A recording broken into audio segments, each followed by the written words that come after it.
There are moments in history when individual human stories become lost in the vast machinery of war, when personal dreams and hopes are crushed beneath the weight of national ambitions and military strategies. Yet sometimes, in the darkest hours of human conflict, extraordinary acts of courage and compassion emerge that remind us why each life matters. The Battle of Verdun was such a crucible, a place where over 700,000 men became casualties in a struggle that lasted 302 days, where entire villages were erased from existence, where the very earth was transformed into a hellscape of mud, blood, and broken dreams.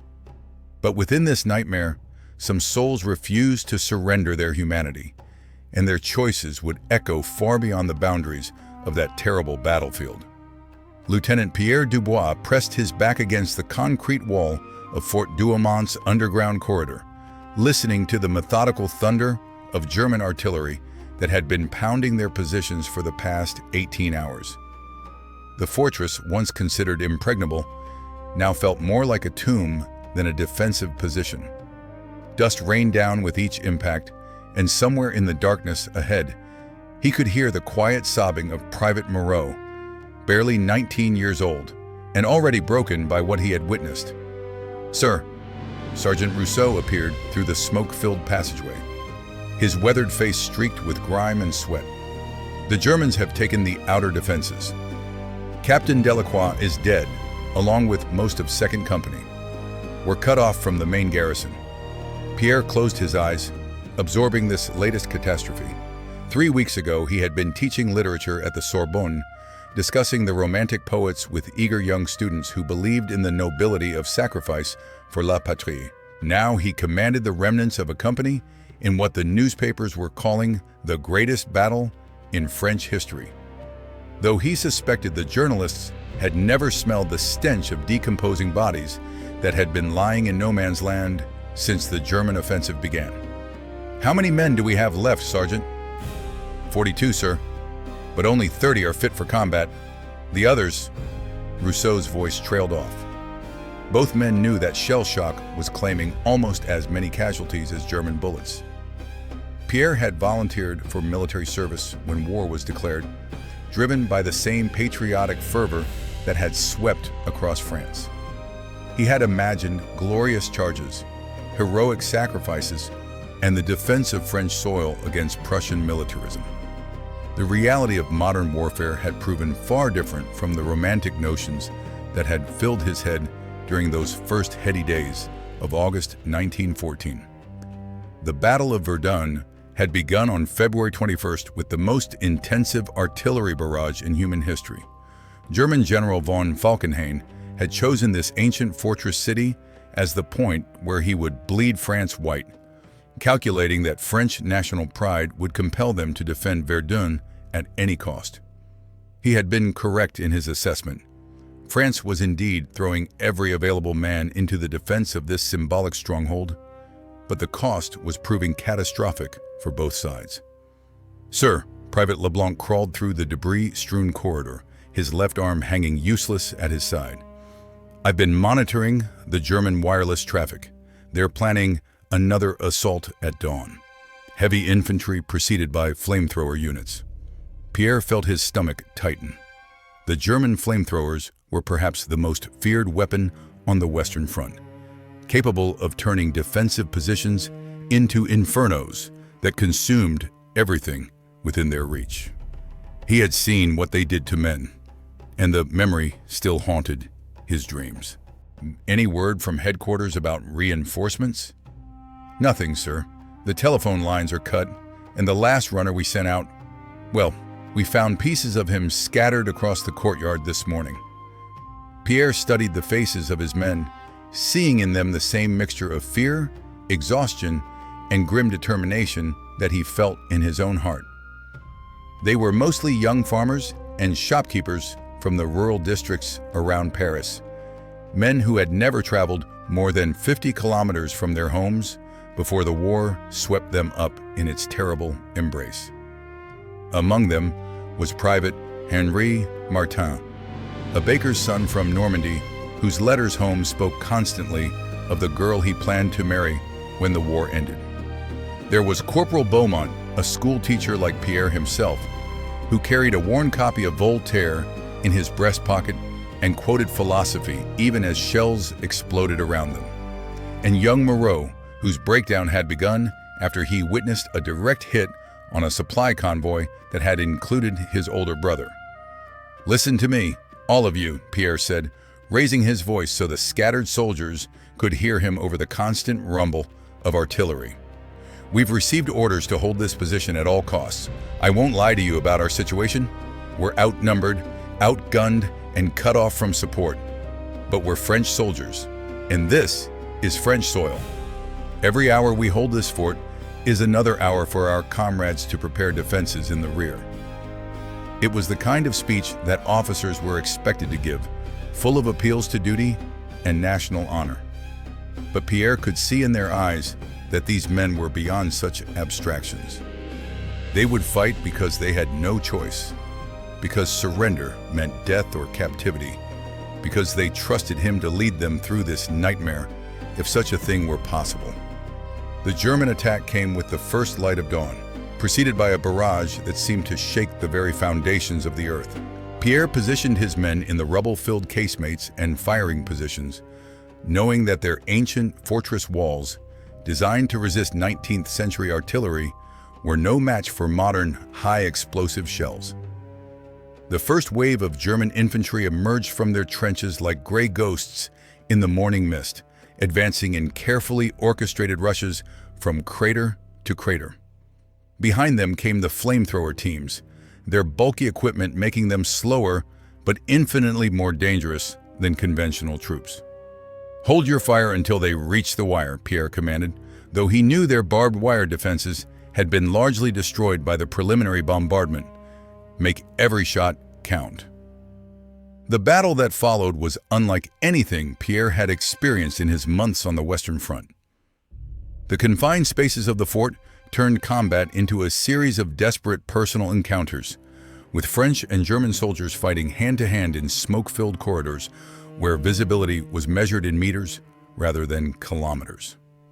Sergeant Rousseau led a counterattack against German soldiers who had penetrated the fort's main entrance, using grenades with devastating effect in the narrow passages.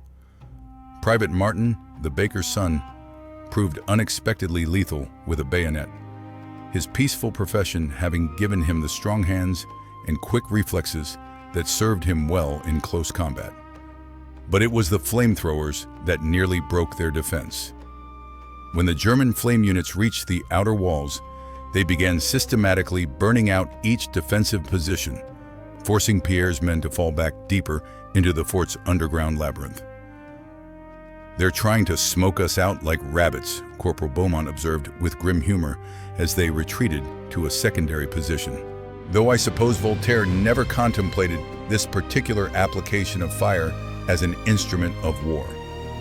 The retreat became a running battle through corridors that had been carved from solid rock by French engineers decades earlier. Pierre found himself leading his dwindling force through passages he had never seen before, following hand-drawn maps that proved increasingly inaccurate as German explosives collapsed sections of the tunnel system. It was during this underground odyssey that they encountered the German patrol.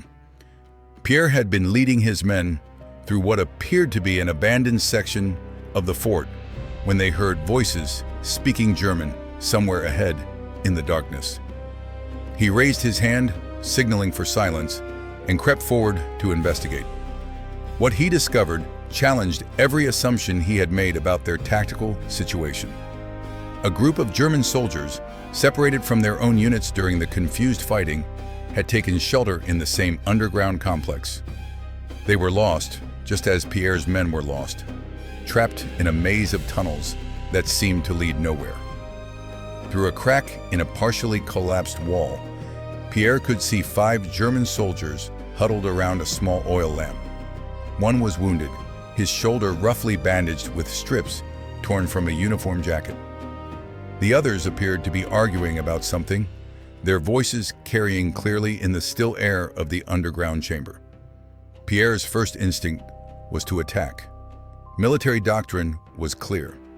Enemy soldiers encountered during combat operations were to be engaged and destroyed without hesitation. His men were positioned advantageously, and a surprise assault would likely eliminate the German patrol before they could mount effective resistance. But something about the scene gave him pause. These were not the savage Huns depicted in French propaganda posters. They were young men, probably no older than his own soldiers, trapped in the same nightmare of modern warfare that had consumed so many lives over the past months. The wounded German was speaking to his comrades in a voice that carried clearly through the thin wall. Pierre's university education had included German language study, and he found himself understanding fragments of the conversation. Can't find the way back to our lines. Heinrich needs medical attention. These tunnels all look the same. The wounded soldier, Heinrich, apparently, was in considerable pain but trying not to show it. His comrades were debating whether to risk moving him or to wait for rescue that might never come. It was a conversation that could have been taking place among Pierre's own men under similar circumstances. Pierre made a decision that would have seemed impossible a few hours earlier. Instead of ordering an attack, he called out softly in German, "German soldiers, this is Lieutenant Dubois of the French army. We are also lost in these tunnels. Perhaps we can help each other." The silence that followed was profound. Pierre could almost feel the shock and confusion of both the German patrol and his own men, who had heard their officer initiate contact with the enemy rather than opening fire. Finally, a voice responded in accented French. "French officer, I am Lieutenant Klaus Weber. You say you want to help us? This is most unusual. These tunnels are dangerous for all of us, Lieutenant Weber. There are sections that have been undermined by shellfire, and others that lead to dead ends where men could become trapped. We have maps that show safe passages to the surface." Pierre's men were staring at him with expressions ranging from amazement to concern for his sanity. Sergeant Rousseau moved closer, whispering urgently, "Sir, what are you doing? These are the enemy." "Look at them, Sergeant," Pierre replied quietly. "They're soldiers like ourselves, trapped in circumstances beyond their control. The real enemy is this war that pits brother against brother for the ambitions of old men who will never face a bullet themselves." The negotiation that followed was unlike anything in military textbooks. Two groups of enemy soldiers, trapped in underground darkness while the battle raged above them, working out an arrangement for mutual survival that violated every rule of warfare. Lieutenant Weber proved to be a reasonable man, a reserve officer like Pierre himself, who had been a teacher before the war. His wounded soldier, Heinrich, was a farmer's son from Bavaria whose injury was serious enough to require immediate medical attention if he was to survive. "We propose this," Weber called through the wall. "We share our medical supplies to treat your wounded. You share your maps to help us find a way out of these tunnels. When we reach the surface, we go our separate ways and resume our duties as soldiers." It was a pragmatic solution to an impossible situation, but Pierre knew it would be seen as fraternization with the enemy if discovered by higher command. French military law was clear about unauthorized contact with German forces, and court-martial would be the likely result for any officer caught in such activities. "I agree to your proposal, Lieutenant Weber, but we must understand that once we reach the surface, we return to being enemies. This cooperation ends when the immediate danger to our men is resolved." "Understood, Lieutenant Dubois. We are soldiers first, but we are also human beings. Perhaps that is something this war has made us forget too often." The next several hours proved to be among the most surreal of Pierre's military service. French and German soldiers worked together to navigate the treacherous underground passages, sharing water and medical supplies while maintaining a careful formality that acknowledged their temporary truce. Heinrich's wound proved to be more serious than initially apparent. Shrapnel had penetrated deeply into his shoulder, and infection was beginning to set in. Pierre's medic, Private Duran examined the injury and declared that surgical intervention would be necessary to save the arm. "We have surgical instruments," Weber said, "but no surgeon. Do any of your men have medical training?" Pierre found himself in the extraordinary position of considering whether to allow his medic to operate on an enemy soldier. Military regulations were clear that medical personnel were to treat wounded enemies according to the Geneva Convention. But this situation fell into a gray area that no regulation had anticipated. "Duran is a medical student," Pierre said finally. "He's performed surgery under field conditions before. But if we do this, you understand that your man will be unable to continue fighting for some time." "Heinrich is my responsibility," Weber replied. "If he dies from infection, that serves no military purpose for anyone. If he lives, he may return to his family after this war ends. I choose life over military efficiency." The impromptu surgery took place in a chamber that had once been a French ammunition storage room, lit by German lanterns and using a combination of French and German medical supplies. Private Duran worked with steady hands, while soldiers from both armies watched in fascination, seeing their enemies not as abstract threats, but as men concerned for their wounded comrade. Heinrich bore the pain with stoic courage, biting down on a leather strap to muffle his cries as Duran extracted the shrapnel and cleaned the infected tissue. When it was over, Weber grasped Pierre's hand in genuine gratitude. "Thank you, Lieutenant. This act of mercy will not be forgotten." As they prepared to continue their journey through the tunnels, Pierre reflected on the strange turns his military service had taken. He had begun the war believing in clear distinctions between friend and enemy, between duty and compassion, between victory and defeat. The reality of combat had proven far more complex than the romantic notions that had initially driven him to volunteer. The route to the surface proved even more treacherous than their underground cooperation. Several passages had been blocked by cave-ins, forcing them to backtrack and find alternative routes. In one section, they discovered the bodies of French soldiers who had become lost and died of their wounds in the darkness, a sobering reminder of what could happen to any of them if they made wrong choices. It was Corporal Beaumont who found the way out, following a slight air current that led to a partially concealed entrance in what had once been the fort's wine cellar. The opening led to a shell crater just outside the fort's perimeter, providing access to no man's land without immediately exposing them to fire from either side. As they prepared to part ways, Weber approached Pierre one final time. "Lieutenant Dubois, this war cannot last forever. When it ends, perhaps soldiers like ourselves can work to ensure that such madness never happens again."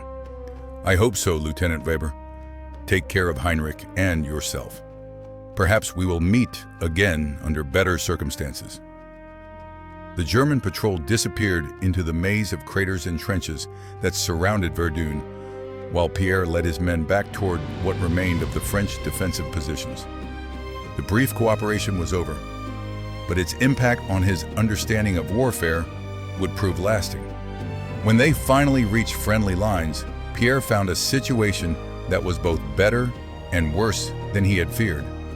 Fort Douaumont had fallen to the Germans, but French forces had established new defensive positions on the heights behind it.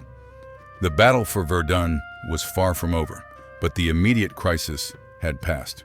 Colonel Mangan, the sector commander, debriefed Pierre personally about the fall of the fort and the circumstances of his escape. Pierre provided a factual account of their route through the tunnels, omitting any mention of the German patrol or their cooperation in reaching safety. 42 men went into that fort, Lieutenant. You brought out 38. Under the circumstances, that represents a significant tactical success. I'm recommending you for promotion to captain and transfer to a staff position where your experience can be better utilized. Pierre accepted the promotion but declined the staff transfer. "Sir, my place is with the men. They've been through hell together, and they trust me to continue leading them. I respectfully request to remain with the company. Over the following weeks, as the Battle of Verdun settled into the grinding attrition that would characterize the next several months, Pierre found himself thinking often about Lieutenant Weber and the wounded Heinrich. Had they made it safely back to their lines? Was Heinrich recovering from his surgery? Most importantly, what had that brief encounter taught them all about the nature of war and humanity? The answers to those questions would come sooner than Pierre expected, and in the circumstances that would test everything he had learned about duty, compassion, and the choices that define a man's character when civilization itself seems to be collapsing around him.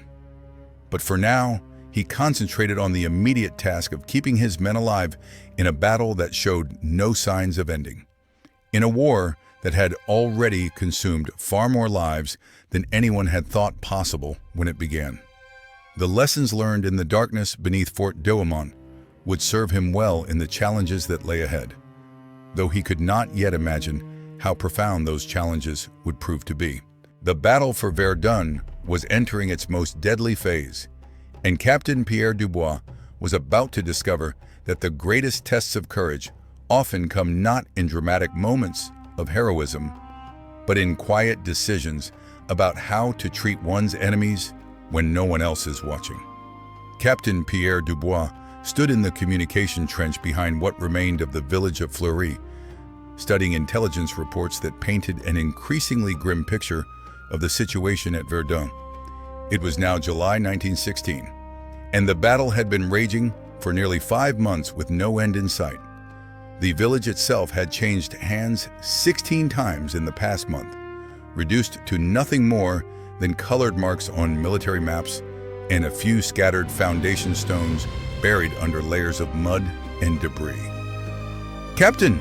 Sergeant Rousseau approached with the morning casualty reports, his face bearing the hollow expression that had become common among the veterans. "We lost 12 more men during the night bombardment. Private Moreau is among the dead." Pierre felt a familiar stab of pain at the loss. Moreau, the young soldier who had broken down during their first days at Verdun, had gradually recovered his nerve and become one of the most reliable men in the company. His death seemed particularly cruel after he had fought so hard to overcome his early trauma. How did it happen? Direct hit on the forward listening post. Moreau was manning the position with LeBlanc and Godin. "We haven't found enough of any of them to fill a single coffin."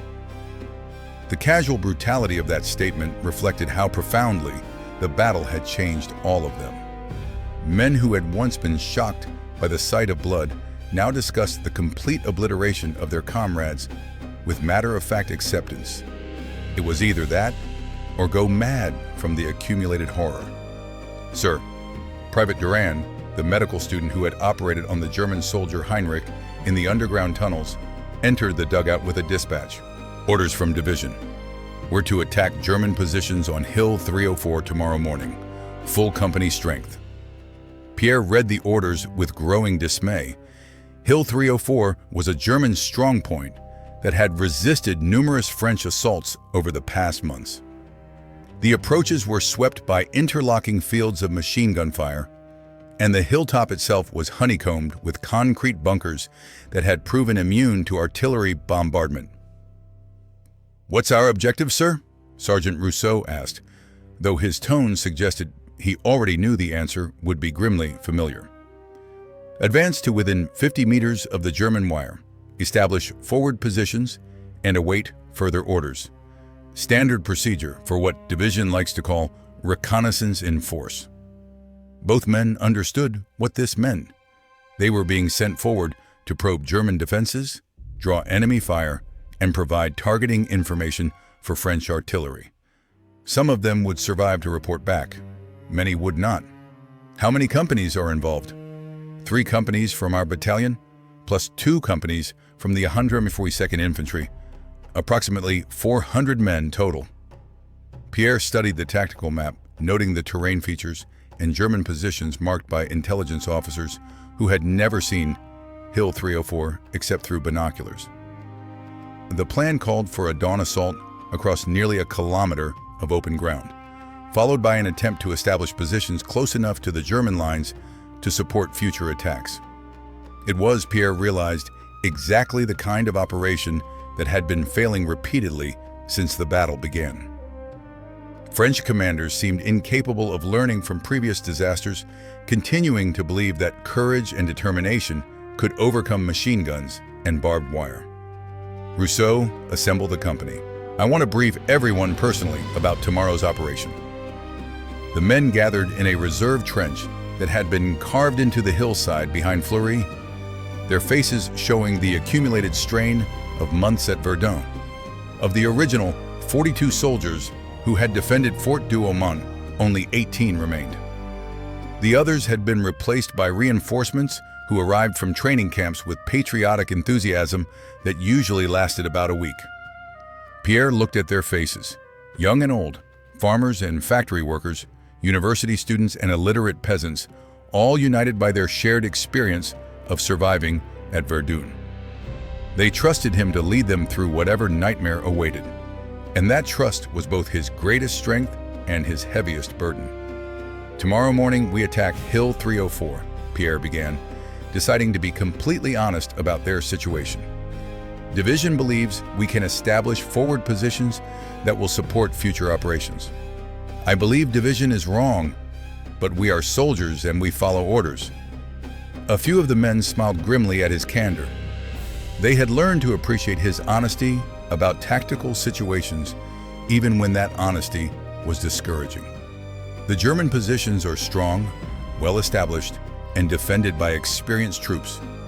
We will advance at dawn behind an artillery barrage, but you all know how effective our artillery has been against German bunkers. We will be crossing open ground swept by machine gun fire, and we will take casualties." Private Martin, the baker's son who had proven so effective with a bayonet, raised his hand. "Captain, what are our chances of success?" Pierre considered lying, offering false encouragement about their prospects. But these men had earned the right to honest assessment of their situation. "Militarily, very poor. We are attacking positions that have resisted multiple assaults by forces larger than ours. But we are not just attacking military positions. We are demonstrating that France will not surrender Verdun regardless of cost. That demonstration has value beyond immediate tactical considerations." Corporal Beaumont, still carrying his worn copy of Voltaire after all these months, spoke up. "So we are dying for symbolism rather than strategy? We are dying because this war has become a contest of wills rather than a rational conflict with achievable objectives. But we are also living because we choose to support each other rather than surrender to despair." It was not the kind of speech that appeared in training manuals, but it reflected the reality of their situation more accurately than patriotic rhetoric about glory and victory. The attack began at dawn with a 30-minute artillery bombardment that accomplished little except alerting the Germans to French intentions. Pierre led his company forward through the morning mist, advancing by rushes from shell crater to shell crater, as German machine guns swept the ground ahead of them. The carnage was immediate and devastating. The lead company ran directly into an unmarked minefield that had been laid since the last French assault, losing 30 men in the first 5 minutes. Those who survived the mines found themselves trapped by wire entanglements that were much more extensive than intelligence reports had indicated. Pierre's company, following in the second wave, managed to avoid the worst of the minefield by following a route that took them through a destroyed farm complex. But this path brought them under direct observation from German positions on the hill, and artillery fire began falling among them with deadly accuracy. "Take cover in the farm ruins," Pierre shouted, leading his men toward the stone foundations of what had once been a substantial farmhouse. The walls provided some protection from artillery fragments, but the position was clearly visible to German observers. Private Durand, crawling through the rubble with his medical kit, reached Pierre's position as German shells began falling closer to their shelter. "Captain, I count at least 40 casualties from the other companies." Should I go forward to help the wounded? Pierre looked across the open ground between their position and the men who were crying for medical assistance.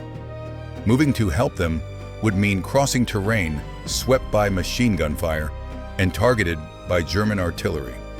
It would be suicide. Stay here, Durand. We can't help the wounded if we become casualties ourselves. It was a rational decision, but Pierre felt the familiar burden of command.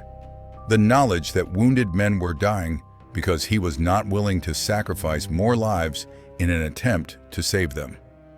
These were the choices that military training never prepared officers to make.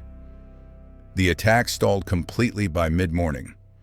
French forces had advanced perhaps 200 meters toward Hill 304, losing nearly half their strength in the process. The survivors huddled in whatever cover they could find, pinned down by German fire and unable to advance or retreat safely. It was during this desperate situation that Pierre heard familiar voices speaking German from a position very close to their improvised shelter. Moving carefully to a gap in the stone wall, he could see German soldiers who had advanced from their main positions to establish a forward observation post in another section of the ruined farm. There were 4 of them, positioned perhaps 50 meters away from Pierre's location.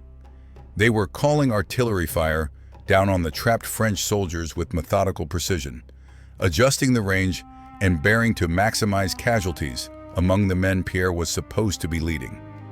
One of the German voices was familiar, accented, but clearly recognizable.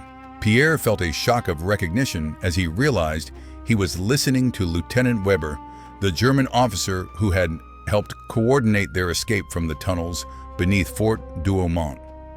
The situation was grimly ironic. Weber was now directing fire against Pierre's company, possibly killing men who had helped save Heinrich during their underground encounter months earlier. The temporary truce that had allowed them to cooperate was forgotten in the larger context of the battle for Verdun. Pierre faced a tactical decision that was also a moral dilemma. His company had grenades sufficient to assault the German observation post, probably eliminating Weber and his men before they could call for help. It would be a legitimate military action that might save French lives by disrupting German artillery coordination. But it would also mean killing Weber, a man Pierre had come to respect during their brief cooperation. More importantly, it would violate the spirit of their earlier agreement to resume normal military operations when they returned to the surface. Captain, Sergeant Rousseau crawled to Pierre's position, having observed the German forward post through his own reconnaissance. We can take them with grenades. 4 men isolated from their main positions. It would stop the artillery fire that's killing our wounded. Pierre studied Weber's position through a gap in the wall, noting the German officer's careful attention to his map as he called fire missions to his artillery. Weber was doing his job competently and professionally, just as Pierre was trying to do his own job despite the impossible circumstances. Prepare for the assault, Sergeant, but I want prisoners if possible. These men have intelligence value, and Division will want to interrogate them about German positions on Hill 304. It was a compromise between military necessity and personal ethics. Weber and his men would be captured rather than killed, if circumstances allowed such distinctions in the heat of combat. The assault on the German observation post was swift and successful. Pierre's men approached under cover of smoke grenades, overcoming Weber's position before the Germans could organize effective resistance. 2 German soldiers were killed in the brief firefight, but Weber and one of his men surrendered when resistance became hopeless. Pierre found himself face to face with Weber for the first time since their parting in the tunnels beneath Fort Douaumont. The German officer's expression showed surprise and recognition, followed by a kind of rueful acceptance of the situation. "Lieutenant Dubois," Weber said in French, then corrected himself. "Captain Dubois, I see you have been promoted since our last meeting. Lieutenant Weber, you are my prisoner, and you will be treated according to the Geneva Convention." Weber nodded formally, acknowledging both his change in status and Pierre's reference to their previous agreement about proper treatment. "I trust your word in this matter, Captain." The German soldier with Weber was a young private who appeared terrified by his capture. Pierre recognized the expression. It was the same look he had seen on French prisoners in German newsreels, the face of a man who expected to be shot or brutally interrogated. "What is your name, soldier?" Pierre asked in German, hoping to reassure the frightened private. "Friedrich Steiner, sir. Private, 5th Company, 158th Infantry Regiment." "Private Steiner, you are now a prisoner of war. You will not be harmed if you follow orders and behave properly. Do you understand?" The young German nodded gratefully, clearly relieved by Pierre's civilized tone. Weber watched this exchange with interest, noting Pierre's effort to treat both prisoners with dignity, despite the circumstances of their capture. The successful assault on Weber's position had eliminated the German artillery observation that had been targeting Pierre's company, but it had not solved their larger tactical problem. French forces remained pinned down across Hill 304's approaches, unable to advance or retreat, while German machine guns commanded every route. "Weber," Pierre said, as they prepared to evacuate the wounded and begin withdrawing from their exposed positions. "As a professional officer, what would you do in my situation?" It was an unusual question to ask a prisoner, but Pierre had learned to value Weber's tactical judgment during their underground cooperation. The German lieutenant studied the battlefield situation with the eye of an experienced soldier. "Withdrawal during a daylight is impossible," Weber said finally. "German positions command all the approaches. But tonight, during the new moon, small groups might be able to move through the dead ground near the streambed." Pierre was struck by Weber's willingness to provide tactical advice that would help French soldiers escape from a situation where many of them would otherwise die. It suggested that their earlier cooperation had meant something to the German officer beyond immediate expediency. "Why would you help us, Weber? We are enemies." "Because, Captain Dubois, I have seen enough death at Verdun to last several lifetimes. If I can provide information that saves lives, French or German, I consider that a worthy use of my knowledge." The withdrawal that night proved to be one of the most challenging operations of Pierre's military service.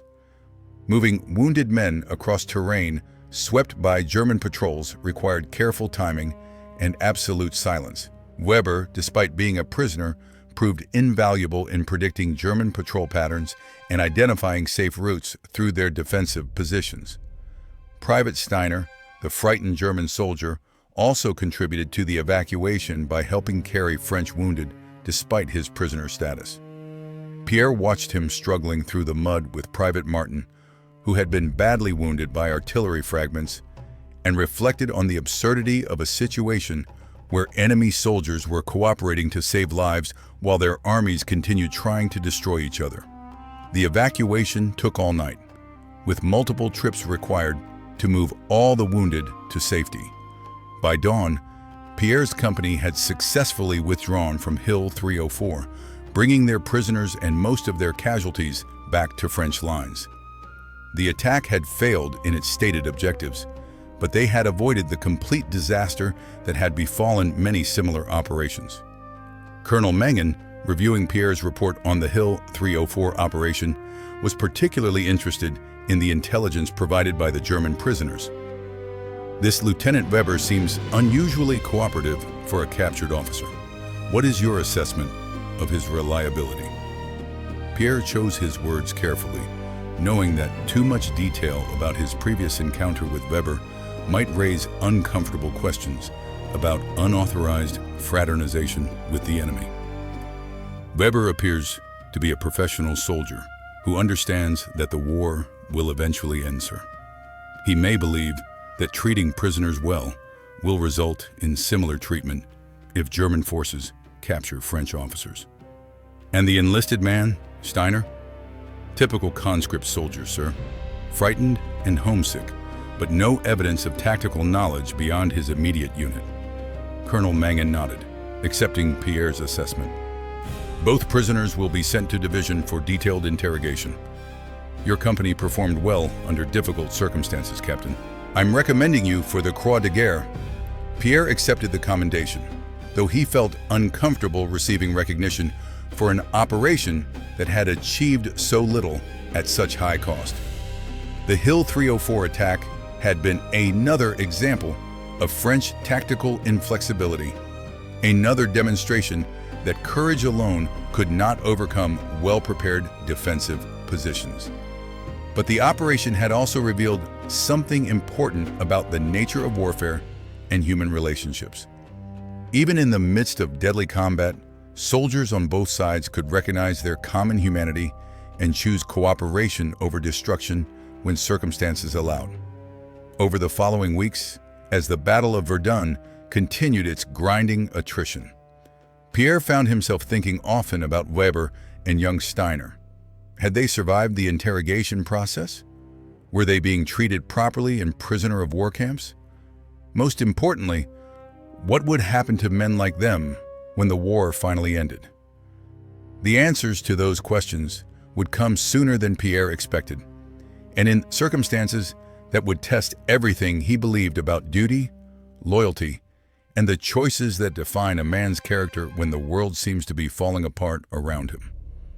But first, he would face the greatest challenge of his military service, a situation that would force him to choose between his obligations as a French officer and his growing conviction that the real enemy was not German soldiers, but the war itself and the old men who continued feeding young lives into its insatiable appetite for destruction. The Battle of Verdun was entering its final phase, and Captain Pierre Dubois was about to discover that sometimes the most important victories have nothing to do with capturing territory or defeating enemies, and everything to do with preserving the humanity that makes life worth living even in the midst of hell.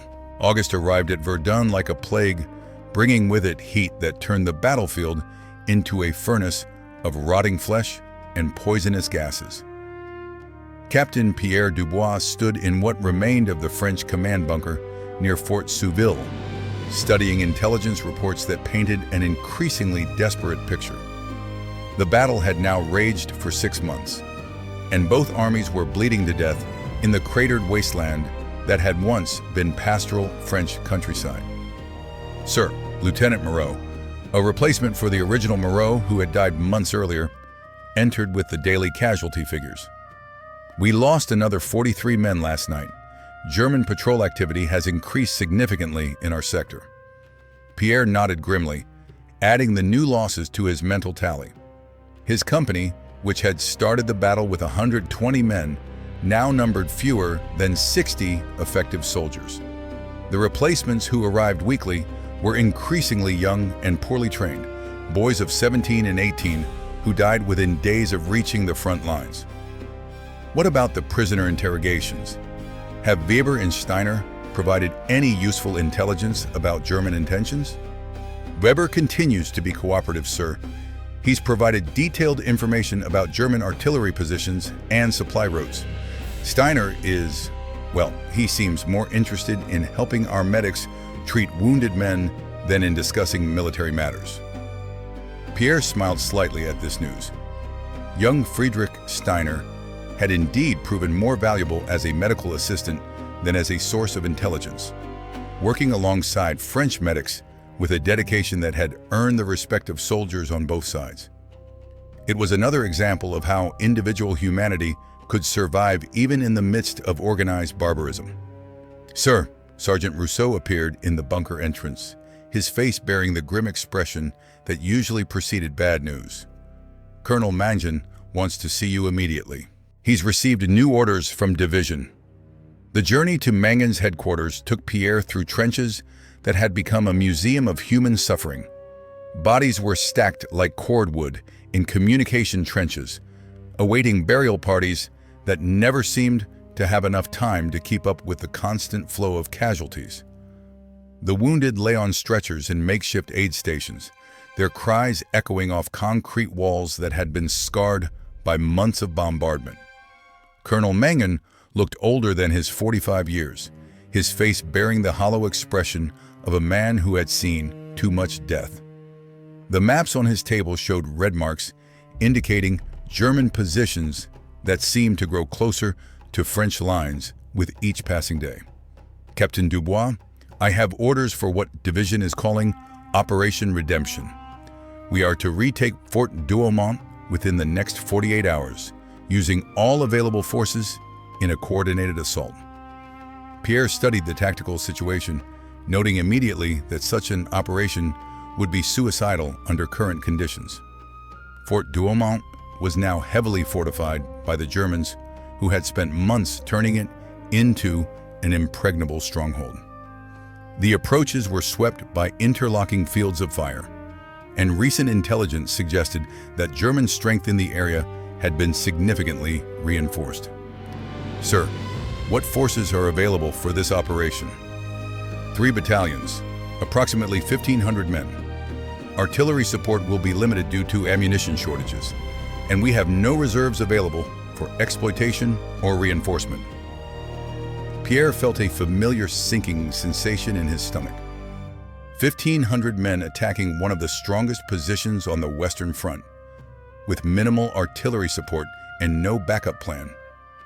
It was exactly the kind of operation that had been failing repeatedly since the battle began. Yet division continued to believe that determination could overcome machine guns and concrete. What are our objectives, sir? Complete capture of Fort Douaumont, consolidation of defensive positions, and preparation for further advance toward the German main line.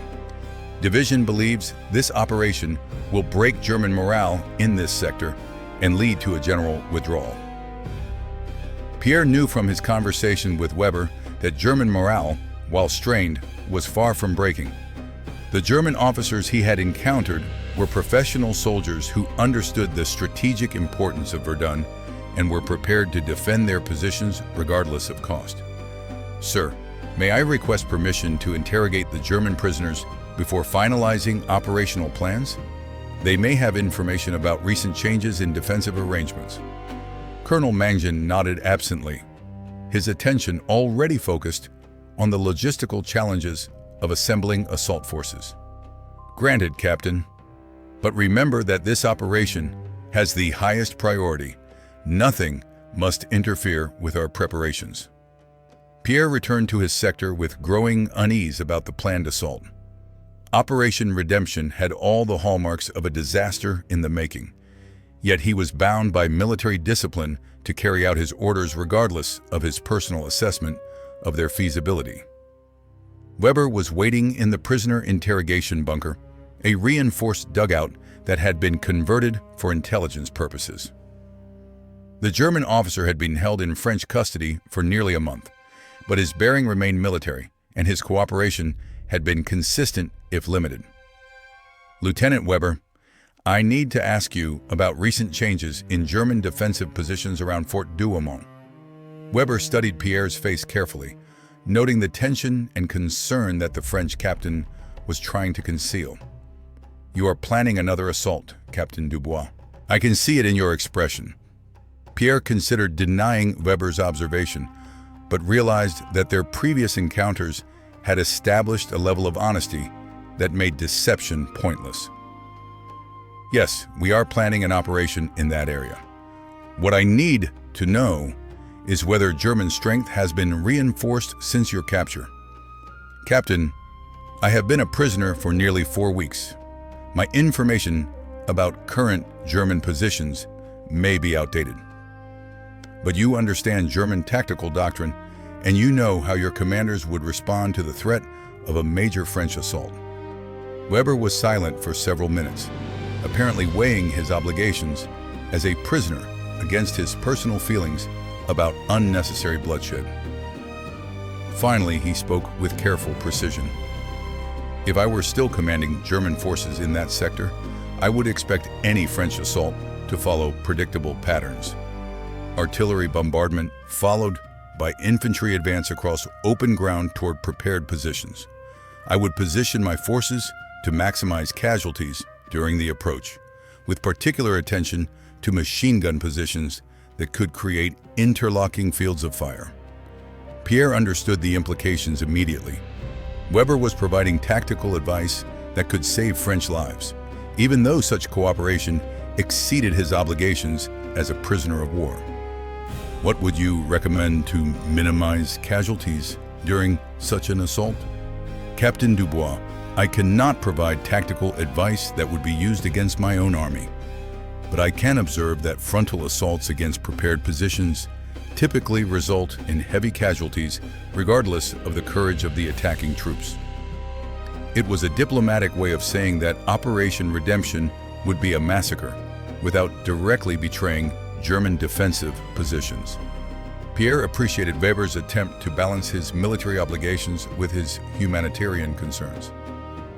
Weber, if this assault proceeds as planned, hundreds of French soldiers will die. Many of them are boys who have never been away from their villages before this war. Does German military doctrine require their deaths to serve any meaningful strategic purpose? Weber met Pierre's gaze directly, recognizing the moral complexity of the question. Captain, I have spent months at Verdun. I have seen what this battle has cost both our armies. In my professional opinion, neither side can achieve decisive victory here. We are destroying each other for symbolic rather than strategic objectives. Then why do we continue? Because neither government is willing to admit that their sons are dying for nothing more than national prestige. The politicians who ordered this battle will never face German bullets or French artillery. They can afford to be generous with other men's lives. Pierre left the interrogation bunker with a heavy heart, knowing that Weber's assessment was probably accurate, but that this knowledge would not change the orders he had received. Operation Redemption would proceed regardless of its military futility, and good men would die because their leaders could not admit that their strategy had failed. That evening, Pierre assembled his company for a final briefing before the assault. The faces that looked back at him showed the accumulated strain of months at Verdun, hollow cheeks, thousand-yard stares, and the premature aging that came from witnessing too much death at too young an age. Tomorrow morning we attack Fort Douaumont, he began, deciding once again to be honest about their situation. This will be the most dangerous operation we have attempted since arriving at Verdun. German positions are strong, well prepared, and defended by experienced troops. Private Martin, the baker's son who had somehow survived every battle since Fort Douaumont's original fall, raised his hand. Captain, what are our chances of success? Pierre looked at Martin's young face, thinking about the girl waiting for him in Normandy and the life he hoped to build after the war. How could he explain that they were being sent to die for objectives that made no military sense? Our chances depend on many factors: surprise, artillery, effectiveness, German response time, and our own determination to support each other under fire. What I can promise is that I will do everything possible to bring as many of you home as possible. Corporal Beaumont, still carrying his battered copy of Voltaire after all these months, spoke with the quiet wisdom that had made him valuable as a section leader. Captain, we understand that this is a difficult operation. We trust your judgment about how to conduct it safely. It was a statement of faith that made Pierre's burden even heavier. These men were placing their lives in his hands, believing that his experience and leadership could somehow overcome the tactical impossibilities they faced. The assault began at dawn with a 20-minute artillery barrage that accomplished little except alerting the Germans to French intentions. Pierre led his company forward across the cratered wasteland, advancing by rushes from shell hole to shell hole as German machine guns swept the approaches to Fort Douaumont. The carnage was immediate and devastating. The lead companies ran into German wire that had been completely rebuilt since the last French attack, losing half their strength in the first 10 minutes. Those who survived the wire found themselves trapped in a killing field where German artillery had pre-registered every possible avenue of approach. Pierre's company, following in the second wave, managed to advance perhaps 300 meters before being pinned down by crossfire from German positions that had remained hidden during the preliminary bombardment.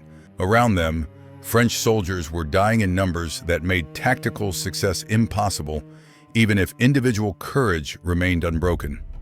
"Captain!" Sergeant Rousseau crawled through the mud to Pierre's shell crater, bleeding from a shrapnel wound in his left leg. "The lead companies are completely destroyed. Colonel Mangine is dead, along with most of the battalion staff. We're cut off and taking casualties from 3 directions." Pierre assessed their tactical situation with growing despair. Operation Redemption had become another example of French tactical incompetence, with hundreds of men dying to prove what everyone except division staff already knew: that frontal assaults against prepared positions were suicidal. "Orders, sir?" Rousseau asked, though both men knew their options were extremely limited. "We hold our current positions until nightfall, then withdraw whatever men we can save. This operation is finished." But as Pierre prepared to order withdrawal, he heard something that changed everything. German voices calling for medical assistance somewhere very close to their position.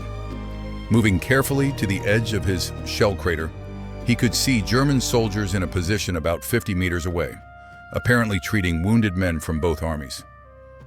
Through his field glasses, Pierre could make out details that seemed impossible given their current tactical situation. German soldiers were providing medical aid to wounded French troops who had been caught between the lines during the failed assault. It was an act of mercy that violated every rule of warfare, yet it was happening in full view of both armies. "Rousseau, look at this." Pierre handed his binoculars to the sergeant, who studied the scene with amazement. "Those are German medics treating our wounded, sir. I can see Private LeBlanc. He was hit in the first wave, and we thought he was dead." Pierre made a decision that would have seemed impossible a few hours earlier. Standing up in full view of German positions, he began walking toward the enemy medical station with his hands raised and a Red Cross armband visible on his sleeve. The German soldiers saw him coming and raised their weapons, but an officer, whom Pierre recognized with shock as Lieutenant Weber, called out in French, "Captain Dubois, you are in a medical zone. Weapons are not permitted here."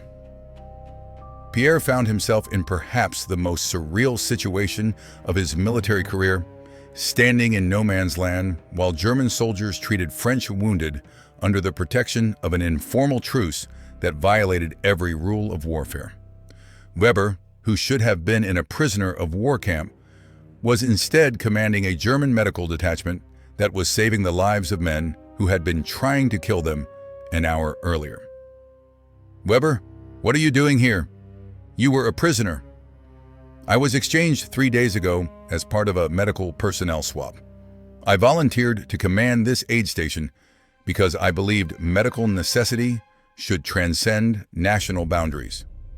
Pierre looked around the improvised medical station, seeing French and German soldiers working together to treat wounded from both armies.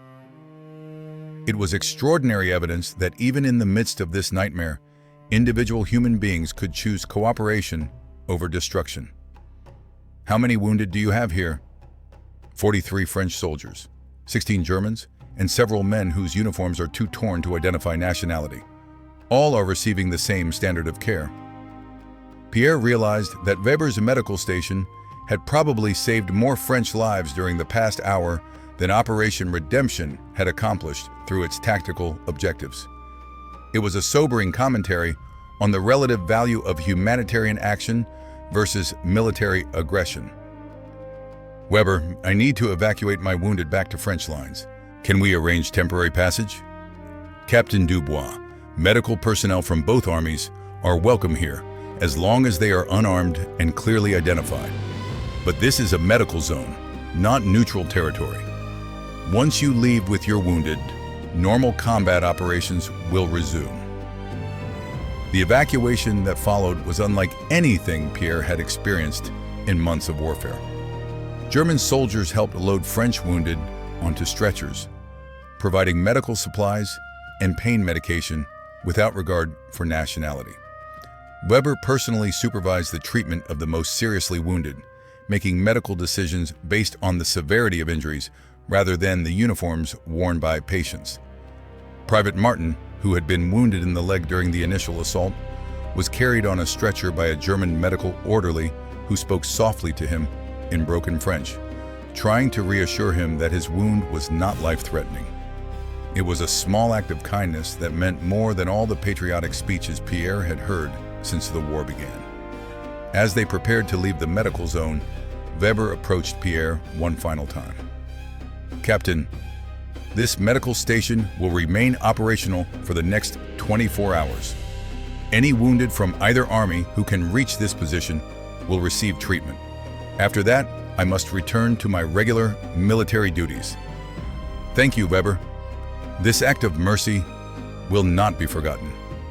Perhaps, Captain Dubois, when this war ends, we can work together to ensure that such medical cooperation becomes standard practice rather than exceptional behavior." Pierre led his remaining men back to French lines, carrying or supporting nearly 60 wounded soldiers who had been saved by German medical intervention. The irony was inescapable. The enemy had done more to preserve French lives than French command had accomplished through their tactical planning. Colonel Dufresne, the replacement commander who had arrived to take over after Mangin's death, debriefed Pierre about Operation Redemption's failure. The statistics were grimly familiar: minimal territorial gains, enormous casualties, and no strategic advantage obtained. "Captain Dubois, your company performed exceptionally well under impossible circumstances. I'm recommending you for immediate promotion to major and transfer to division staff, where your experience can be better utilized." Pierre found himself facing the same choice he had confronted months earlier: accept promotion and staff assignment, or remain with his men in the front lines, where his leadership might make the difference between life and death for individual soldiers. "Sir, I respectfully decline the staff position. My place is with the men who have served under fire. They need leaders who understand their situation and will make decisions based on their welfare rather than abstract tactical theories." Colonel Dufresne studied Pierre's face, noting the determination behind his polite refusal. "Very well, Major Dubois. You will retain command of your company, with additional responsibilities for coordinating medical evacuation procedures in your sector." The medical evacuation assignment proved to be both blessing and opportunity. Over the following weeks, Pierre worked with both French and German medical personnel to establish informal protocols for treating wounded soldiers regardless of nationality. It was delicate work that required careful negotiation between enemies who had been trying to kill each other for months, but it saved lives and demonstrated that cooperation was possible even in the midst of total war. Weber, operating from German positions, became Pierre's primary contact for these medical arrangements.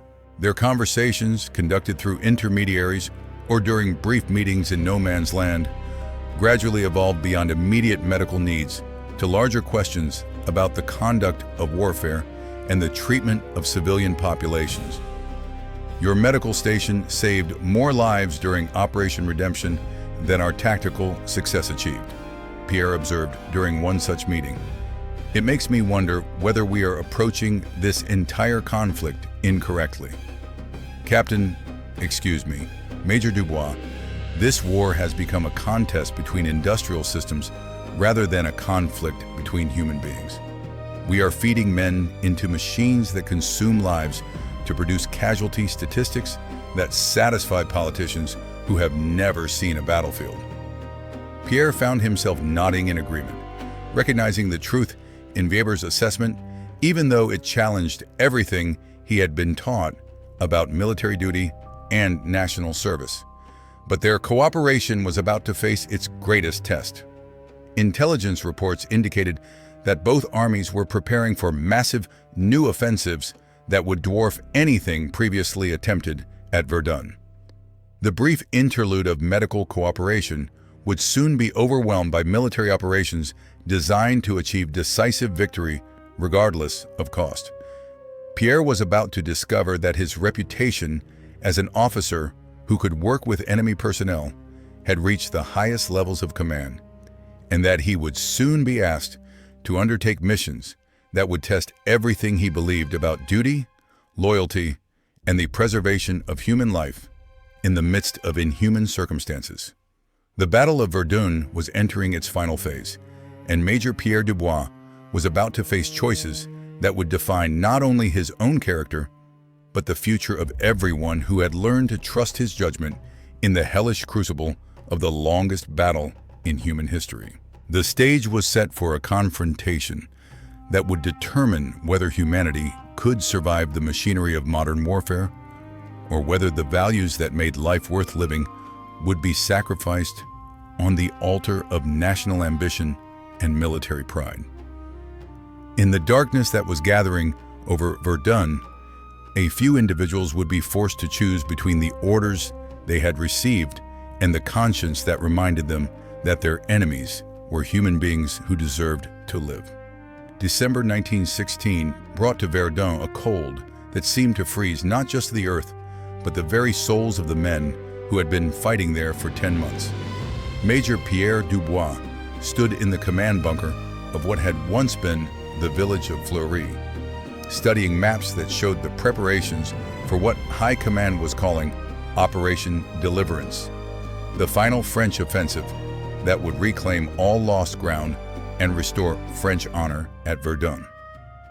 General Nivelle himself had visited the sector the previous day, his eyes blazing with the fervor of a man who believed that sufficient artillery could overcome any defense.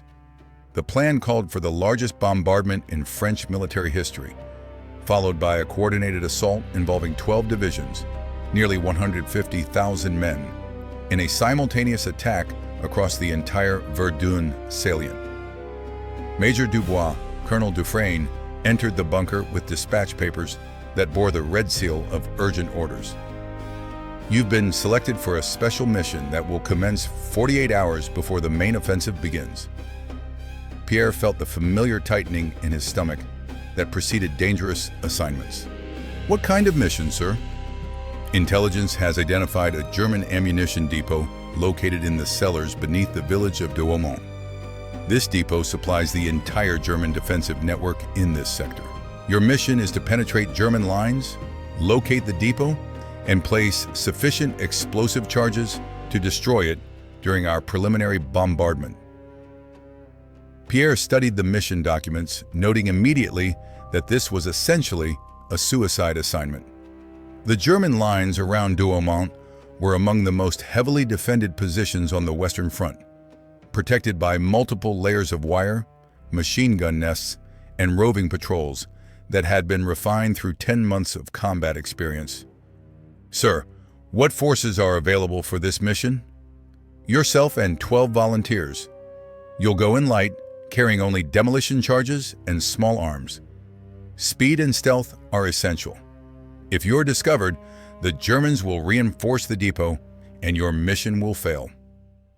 Pierre understood the implications.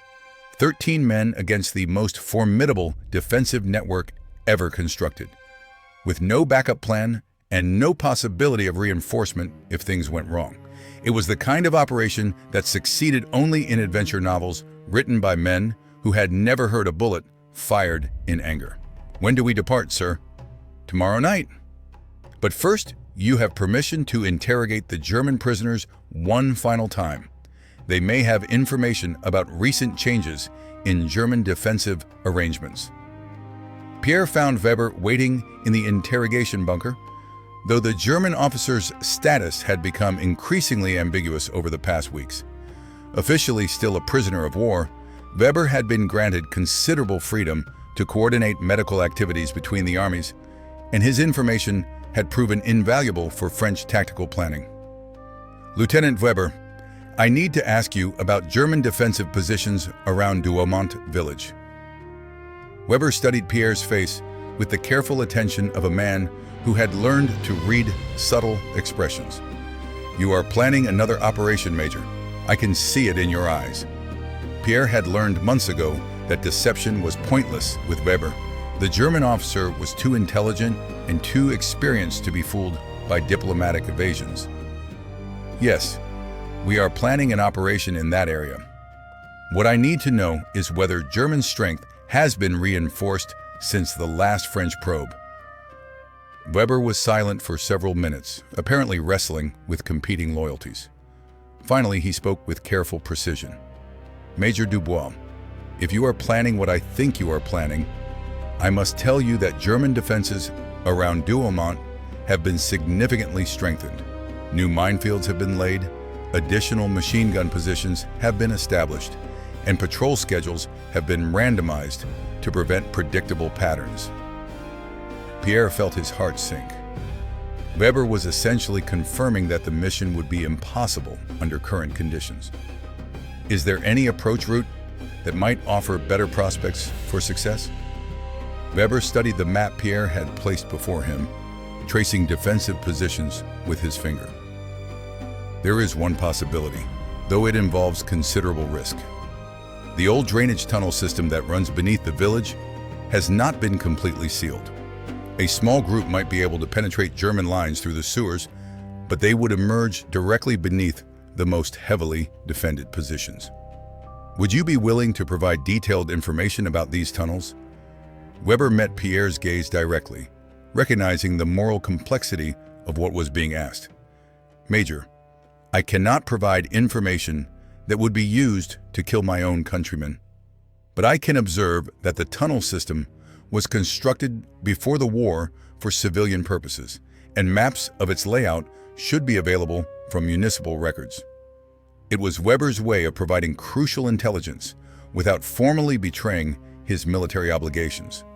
Pierre understood and appreciated the distinction.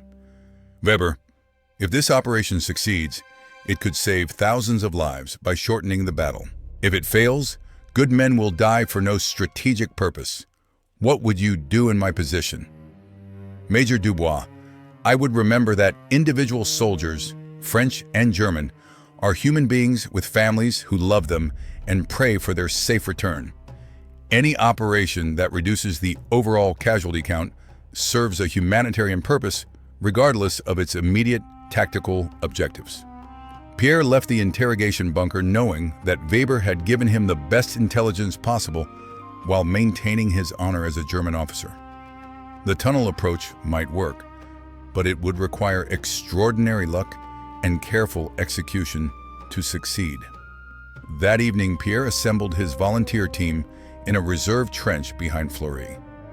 The 12 men who had stepped forward for this mission represented the best of what remained of French forces at Verdun, veterans who had survived 10 months of hell and were still willing to risk their lives for their comrades. Sergeant Rousseau, his leg wound healed, but leaving him with a permanent limp, had refused to be evacuated despite his injury. Private Martin, the baker's son, who had somehow survived every major engagement since the battle began, carried a photograph of his Norman sweetheart along with his demolition charges. Corporal Beaumont still had his battered copy of Voltaire, though the pages were now held together with medical tape. "Gentlemen," Pierre began, deciding to be completely honest about their situation. "Tomorrow night, we will attempt to penetrate German defenses and destroy an ammunition depot that supplies their entire network around Douaumont. The mission is extremely dangerous, with minimal prospects for survival if we are discovered."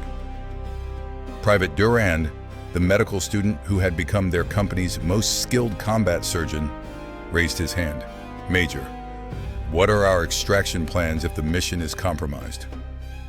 Pierre appreciated Durand's tactical thinking, but the answer was not encouraging.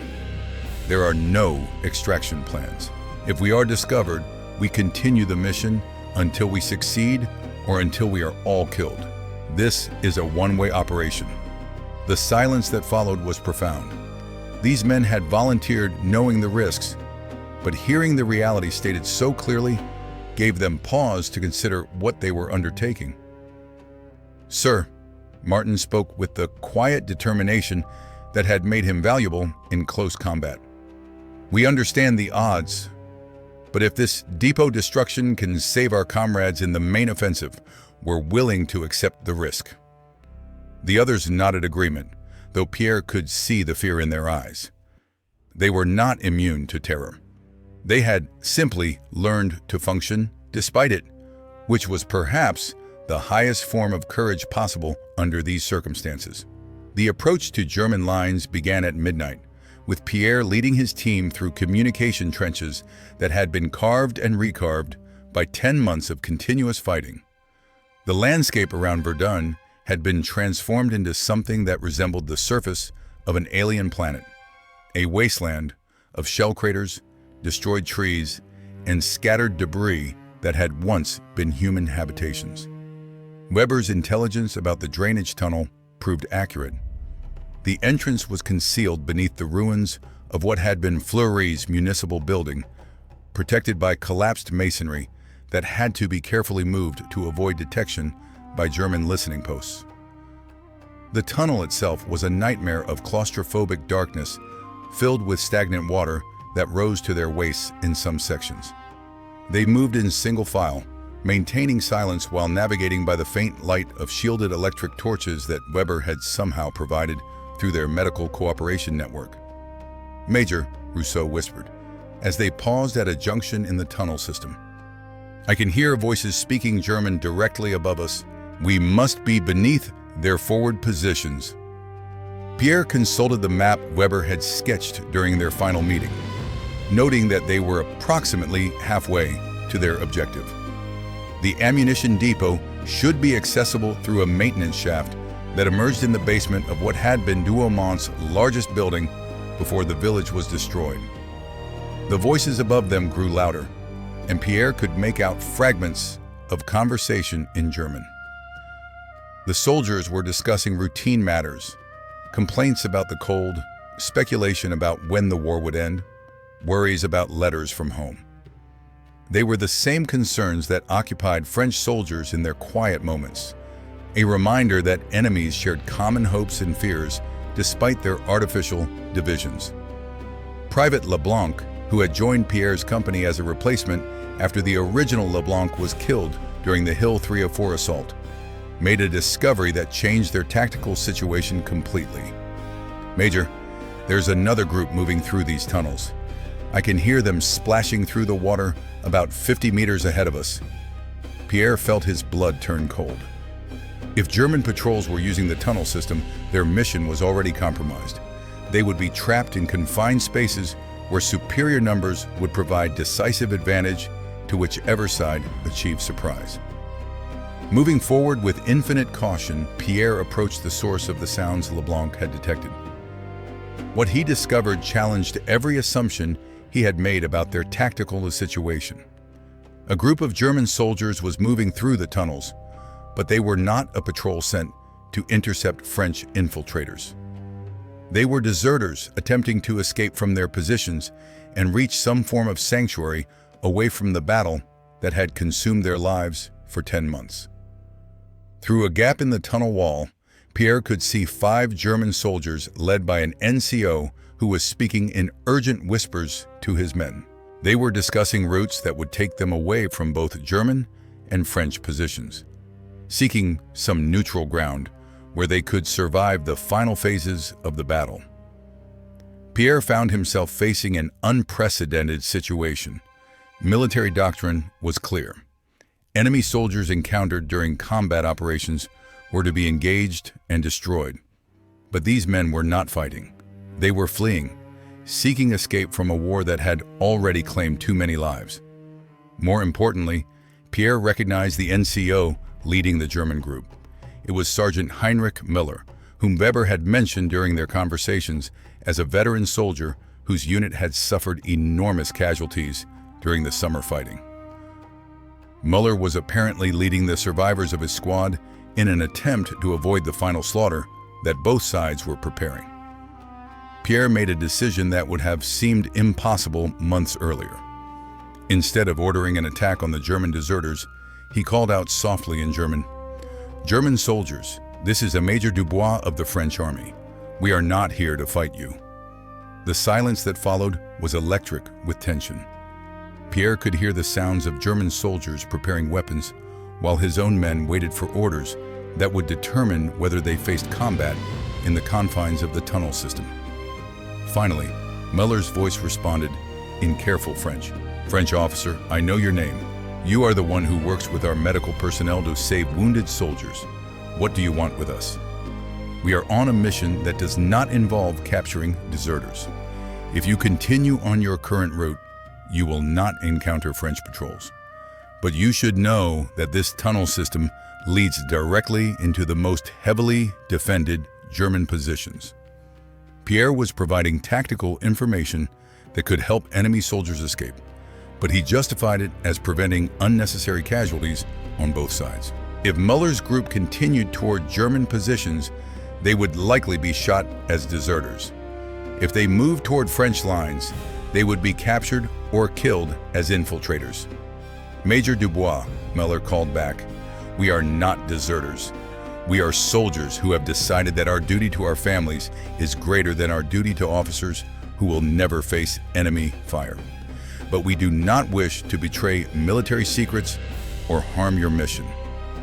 The conversation that followed was unlike anything in military handbooks. French and German soldiers meeting in underground darkness while their armies prepared for the largest battle in the history of Verdun, working out an agreement that served humanitarian rather than military purposes. Muller provided Pierre with crucial intelligence about German defensive positions around the ammunition depot, information that would significantly improve the French mission's prospects for success. In exchange, Pierre gave the German deserters detailed directions for reaching a section of no man's land where they could avoid patrols from both sides. "Major," Muller said, as the two groups prepared to continue in different directions, "when this war ends, I hope soldiers like yourself will help ensure that such madness never happens again." "I hope so too, Sergeant Muller. Take care of your men and yourself." The exchange left Pierre's team somewhat stunned by their commander's willingness to cooperate with enemy soldiers. But they had learned to trust his judgment during months of successful operations under his leadership. Using Muller's intelligence, Pierre's team reached the ammunition depot without encountering German patrols. The facility proved to be even larger than intelligence reports had indicated, a vast underground complex that contained enough artillery shells and small arms ammunition to supply German forces for weeks of intensive combat. The demolition work required careful placement of explosive charges to ensure maximum destructive effect, while avoiding premature detonation that would alert German forces before the French bombardment began. Pierre's men worked with practiced efficiency, though they were aware that discovery at any moment would result in their deaths. It was while they were placing the final charges that disaster struck. A German patrol conducting routine inspection of the facility discovered evidence of their presence and raised the alarm. Within minutes, the underground complex was flooded with German soldiers searching for the French infiltrators. Pierre found his team trapped in the lowest level of the depot, with German forces controlling all the exits and methodically searching every room and corridor. They had perhaps 30 minutes before they would be discovered, and their explosive charges were set to detonate in 6 hours when the French bombardment was scheduled to begin. "Major," Rousseau whispered, as German voices grew louder in the corridors above them, "we can detonate the charges manually if necessary. It would complete our mission even if we don't survive." Pierre knew that manual detonation would indeed accomplish their objectives, but it would also kill every German soldier in the depot complex, men who were simply doing their duty as soldiers, just as Pierre's team was doing theirs. "There might be another way," Pierre said, remembering something Weber had mentioned during their conversations. "Weber told me that this depot connects to the old fort's communication system. If we can reach that network, we might be able to escape through routes the Germans don't expect us to know." The attempt to reach the communication tunnels required moving through areas that were being actively searched by German patrols. Pierre's team moved with absolute stealth, avoiding detection through a combination of luck, skill, and intimate knowledge of underground warfare that they had developed during months at Verdun. They were within sight of the tunnel entrance when Private Martin stepped on a loose board that collapsed with a sound that echoed through the entire complex. German shouts immediately converged on their location, and Pierre realized that discovery was inevitable. "Run for the tunnels," he ordered, knowing that their only chance of survival lay in reaching the communication network before German forces could surround them. What followed was a running battle through underground passages that had been carved from solid rock by French engineers before the war. German soldiers pursued them with grim determination, while Pierre's team fought a series of desperate rearguard actions designed to buy time rather than inflict casualties. Private Durand was hit by German fire during one of these engagements, taking a bullet in the shoulder that left his right arm useless. Corporal Beaumont helped him continue moving despite the injury, while Martin and Leblanc provided covering fire that prevented German forces from closing the distance. They reached the main communication tunnel just as German reinforcements arrived to block their escape routes. Pierre realized that conventional tactics would not save them. They needed something unprecedented, something that would convince their pursuers to allow them passage despite military imperatives that demanded their capture. Pierre made his final, desperate gamble. Standing in full view of the German soldiers who had them surrounded, he called out in German, "I am Major Pierre Dubois. I have worked with Lieutenant Weber to establish medical cooperation between our armies. I request safe passage for wounded soldiers according to the Geneva Convention." The German soldiers seemed confused by this appeal to international law in the middle of a combat operation. But their confusion gave Pierre the opportunity he needed to explain the situation more fully. "We have planted explosive charges that will detonate when French artillery begins its bombardment. This entire complex will be destroyed, killing everyone inside. But we also carry medical supplies and can treat your wounded if you allow us to leave peacefully." It was a desperate bluff, but it was based on the reputation Pierre had established through months of cooperation with German medical personnel. Some of the German soldiers had heard of him and were uncertain about whether his request should be honored. The standoff lasted for what felt like hours, but was probably only minutes. German soldiers held Pierre's team at gunpoint, while their officers debated how to handle this unprecedented situation. The debate was resolved by the arrival of Lieutenant Weber. Weber appeared in the tunnel complex wearing a German medical armband and carrying supplies for treating wounded soldiers. His presence transformed the tactical situation completely, providing a German officer who could vouch for Pierre's character and negotiate a resolution that served both sides' interests. "Major Dubois," Weber said, in formal tones that acknowledged their complex relationship, "you are in a German military facility without authorization. However, if you are conducting medical activities, that changes the nature of your status." Pierre understood immediately what Weber was offering, a face-saving solution that would allow German forces to let them go without appearing to release enemy infiltrators who had completed a sabotage mission. "Lieutenant Weber, we are carrying medical supplies intended for wounded soldiers of both armies. Our presence here was intended to establish another medical station similar to the one that proved so successful during previous operations. It was a fiction that both sides could accept. German forces could report that they had encountered a French medical mission rather than a demolition team, while Pierre's men could escape without having to detonate their charges manually. The negotiation that followed required Weber to risk his own military career by vouching for Pierre's humanitarian intentions. But Weber had seen enough death at Verdun to believe that saving lives, even enemy lives, was worth personal risk. The French medical team will be escorted to no man's land and released Weber announced to the German soldiers.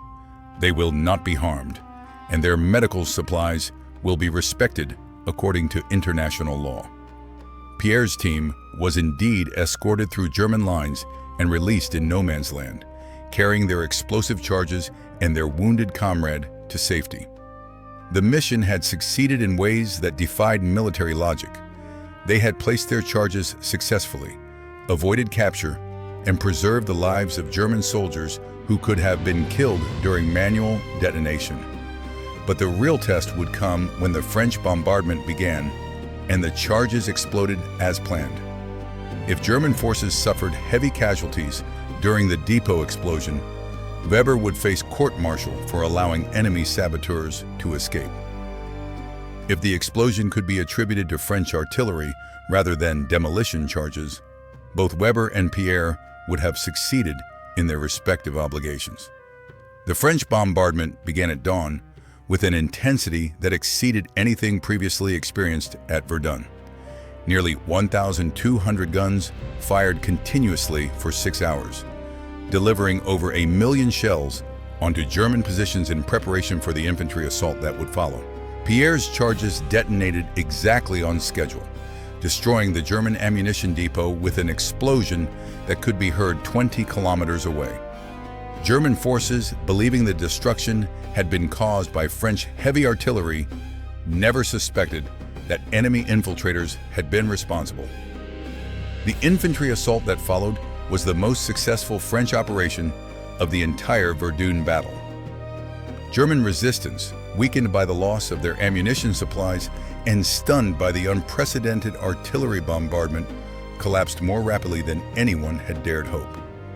Pierre led his company in the assault on German positions around Fort Douaumont, advancing across ground that he had crossed so many times during the past 10 months.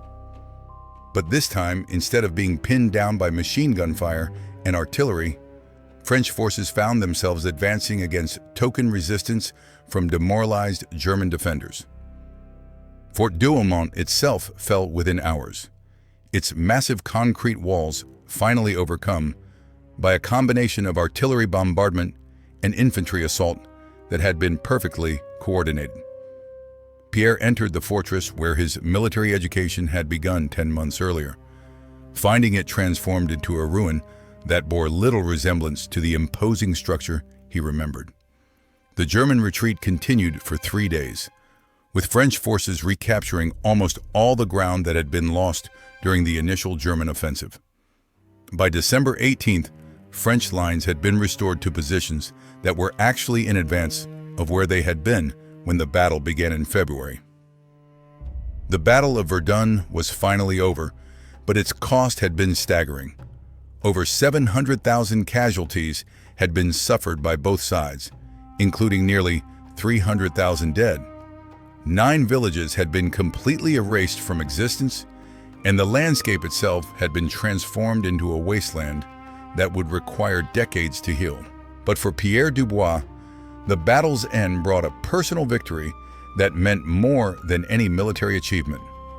Weber had survived the final German retreat, and intelligence reports indicated that he was being held in a French prisoner of war camp awaiting repatriation.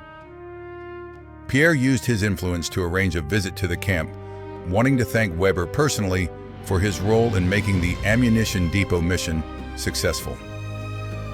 What he found was a man who had been profoundly changed by his experiences at Verdun, but who had maintained his dignity and his commitment to humanitarian principles despite the pressures of war. Major Dubois, Weber said as they met in the camp's visiting area, "I am glad to see that you survived the final battle.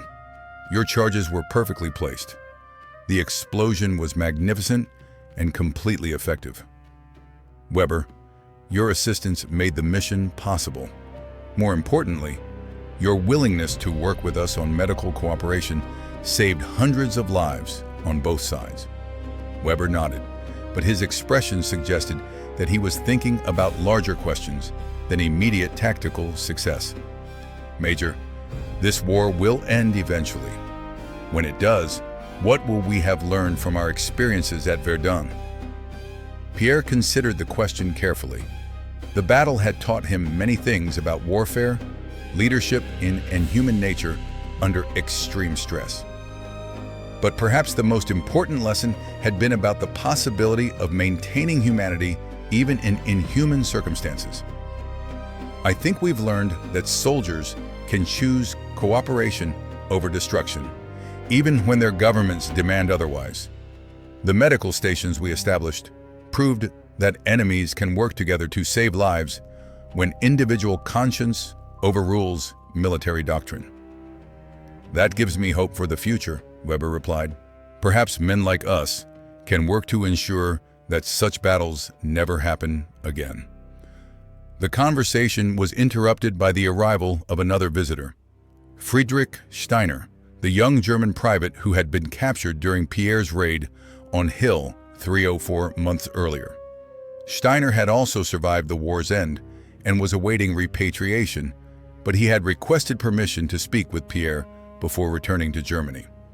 Major Dubois, Steiner said, in improved French that he had learned during his captivity, "I wanted to thank you for treating German prisoners with dignity.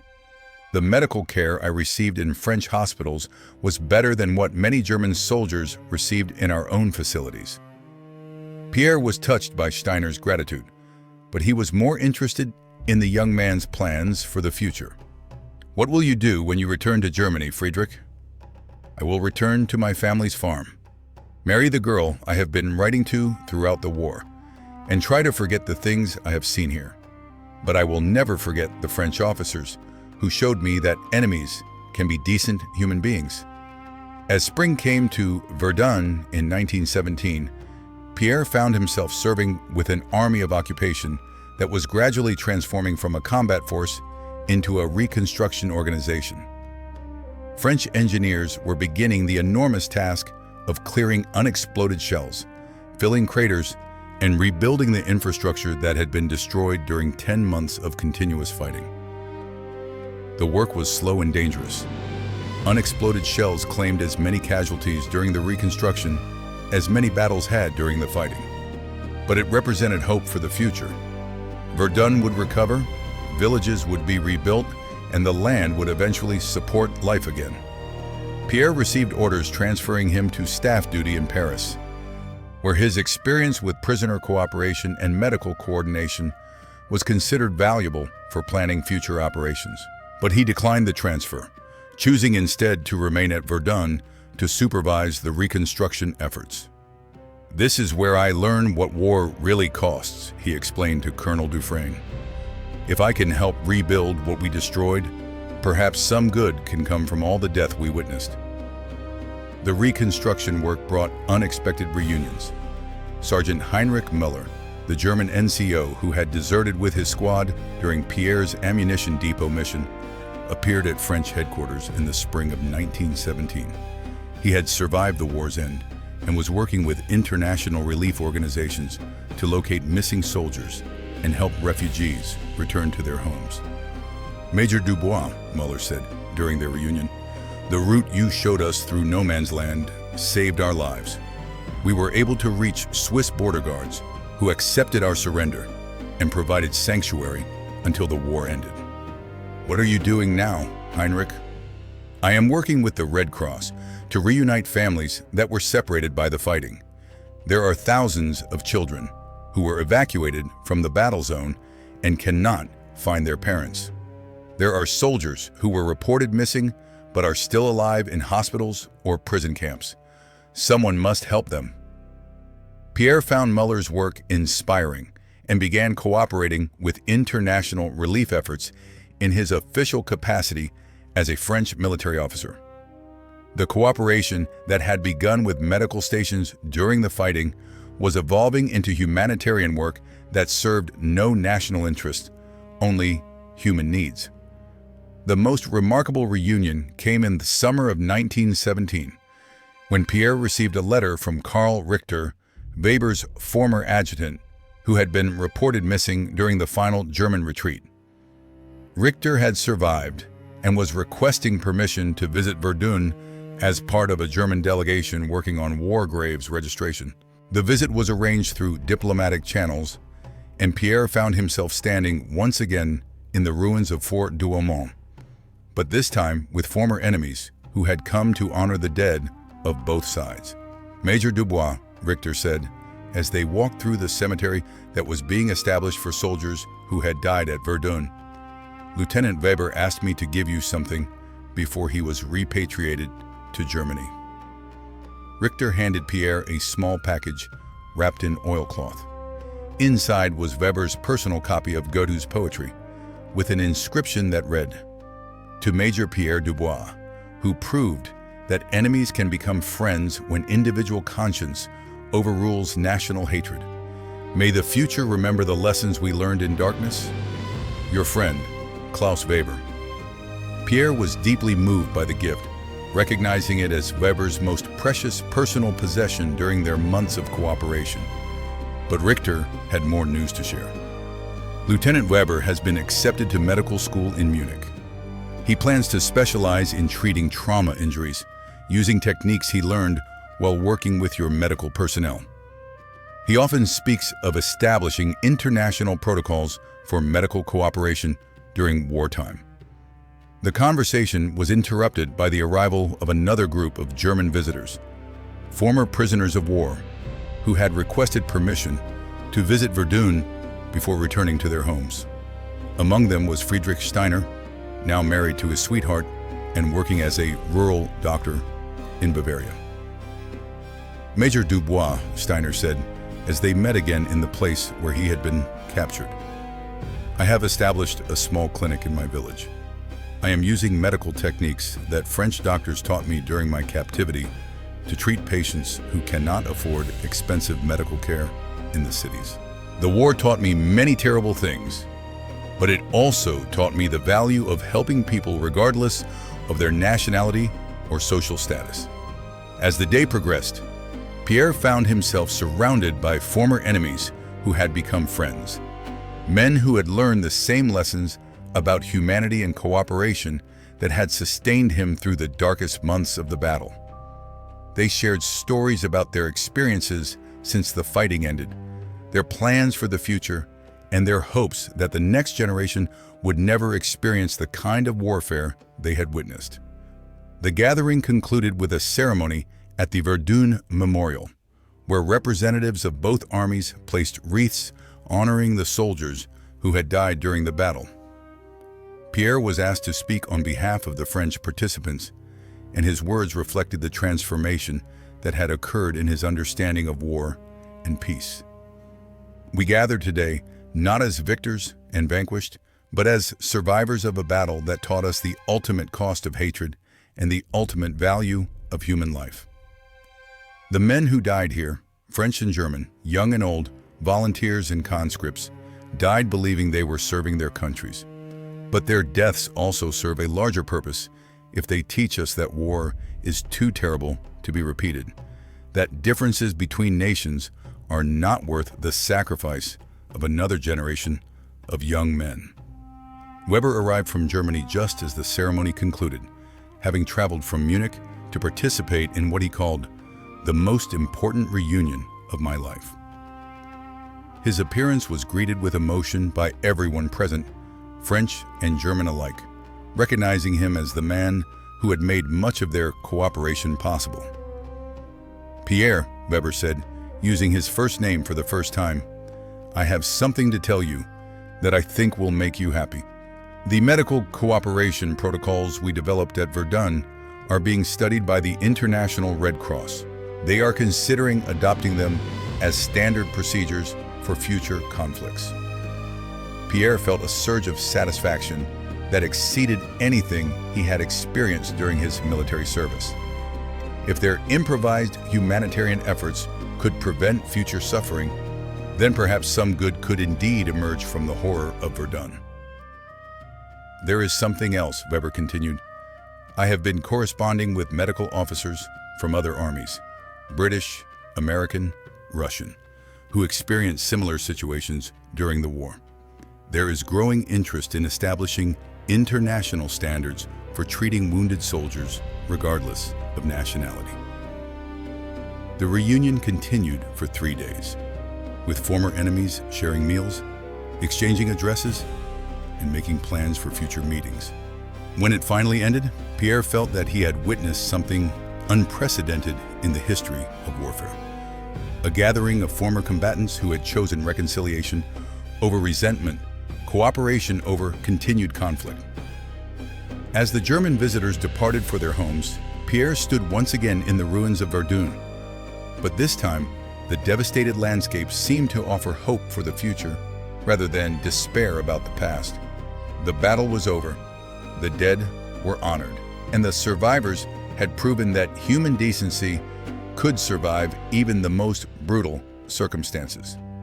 Years later, when historians wrote about the Battle of Verdun, they would focus on casualty figures, tactical innovations, and strategic implications. But Pierre Dubois would remember it differently, as the place where he learned that enemies could become friends, that individual conscience could triumph over institutional hatred, and that sometimes, against all odds and military logic, humanity could prevail over the machinery of war. The trenches were eventually filled in, the craters landscaped, and the villages rebuilt. But the lessons learned in the darkness beneath Fort Douaumont, in the medical stations of no man's land, and in the moment when soldiers chose to save lives rather than take them, would endure long after the physical scars of battle had healed. Pierre Dubois had entered the war as a patriotic literature teacher who believed in the glory of sacrifice for la patrie. He emerged as a man who understood that the greatest victories have nothing to do with capturing territory or defeating enemies, and everything to do with preserving the humanity that makes life worth living, even in the depths of hell. The lost soldiers of Verdun had found something more valuable than military victory. They had found each other, and in doing so, had discovered that the bonds forged in common suffering could prove stronger than the artificial divisions that had made them enemies in the first place. It was a lesson that would echo through the decades, carried by men who had seen the worst that human beings could do to each other, and who had chosen, again and again, to remember what was best in the human spirit.